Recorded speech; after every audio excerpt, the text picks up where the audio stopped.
Come on in. Hey. Hi. Hi. Oh my goodness, look at this. It's more than I'd imagined. Wow. So I'm going to have the class come here. Oh, right. And if they touch anything, They're they have expelled. to pay a double tuition. That's the way to make money. I see. Well, this looks amazing. What a treasure trove. Can we go talk about it? Yeah, we can. All right.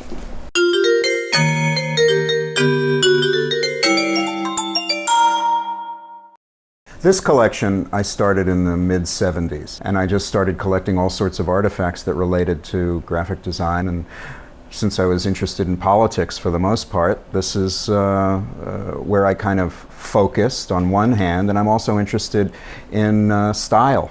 But where would you find those when you began the collection? Well, in those days there were lots of flea markets all over the yeah. place, and you could get things for $1 or $2.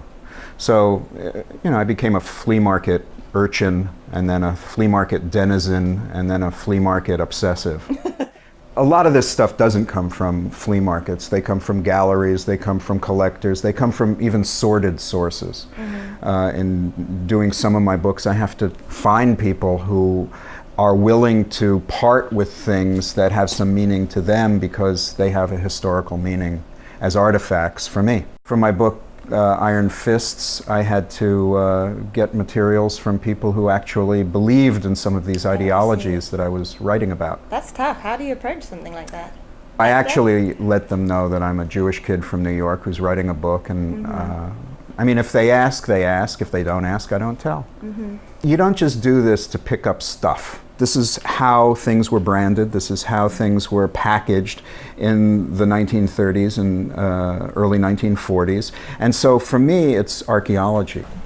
This is what it was before the big branding agencies came about. This was what it was when there was a kind of innocence to consumerism, even though there's no such thing as innocent consumerism.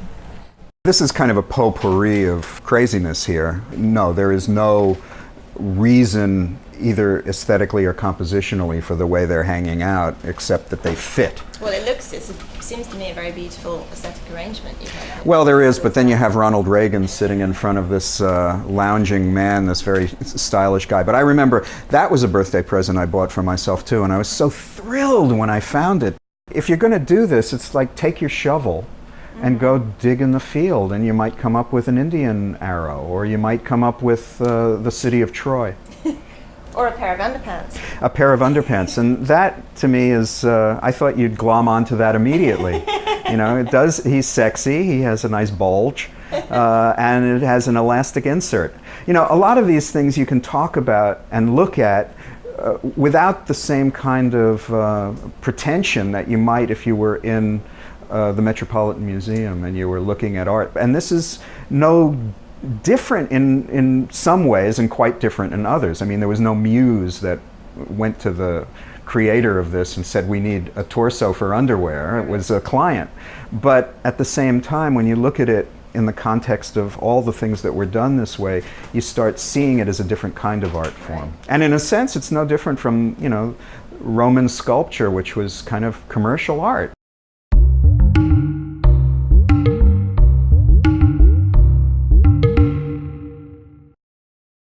So Iron Fists, your latest, possibly greatest book. What number are we up to now? I don't know, it's around 120. Gosh.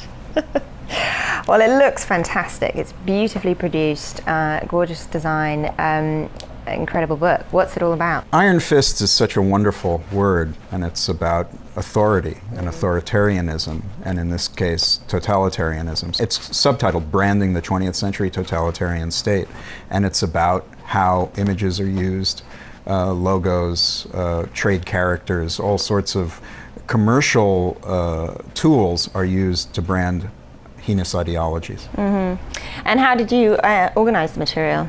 It's organized according to the 4 major totalitarian regimes of the 20th century: the Nazis, the Italian fascists, the Soviets, and the communist Chinese. And while 2 were fascist and 2 were communist, I put them all under the rubric totalitarian. That works. And I assume a lot of the material in here is from your own collection. I guess there's about 65% from my own collection. and all that stuff is going to go down to the Wolfsonian as an archive. Wonderful. And where does the rest come from? Are you? Well, some of it came from Wolfsonian, some of it from other collectors, some of it from Hofstra University that has a very good collection. There are many, many archives that have bits and pieces of this. Dealing with the totalitarian state and issues relating to it is a sensitive topic. Does this come from your own personal obsession with this material, or is this part of a larger mission to enlighten the public about these issues? Well, I'll answer the latter first. Yeah, I want to enlighten the world and show how it's so easy to be duped by good graphics, good promotion, good publicity, good propaganda, and by good I mean effective, something that really gets under your skin and gets into your brain. But the fact of the matter is, I wouldn't do these things if I wasn't obsessed myself. Right. I mean, there is a kind of beauty to these, sinister beauty, to be sure, but it's not like this is all ugliness. You know, they handled it, particularly the Italians, handled their propaganda with real flair, with virtuosity, and it was meant to appeal to young people. So it wasn't about making it turgid. It was about opening up the possibilities of what a revolution could be. And in that sense, it's even more insidious. In that sense, it's very insidious. But for me, I mean, I'm seduced by some of it. You know, not ideologically, but I'm seduced by some of it in an aesthetic way. Right. Interesting. And do you draw any conclusions for the present day? In the book, I don't draw any conclusions, and people have criticized me for not doing that, but I feel like that's not the role of this book. People can draw their own conclusions.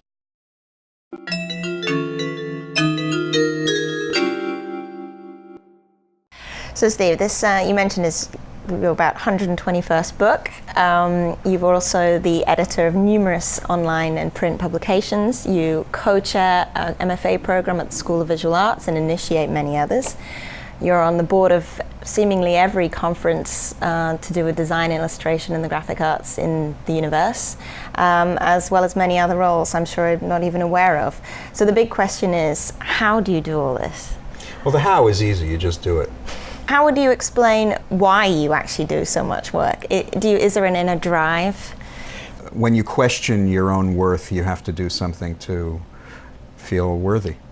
It's a compulsion, and the compulsion is to feel like I've made a contribution to something, if only myself, every day. Sometimes every minute, and then it gets a little crazy. Yeah, I've witnessed that. But at least every day. Do you ever take a holiday? No.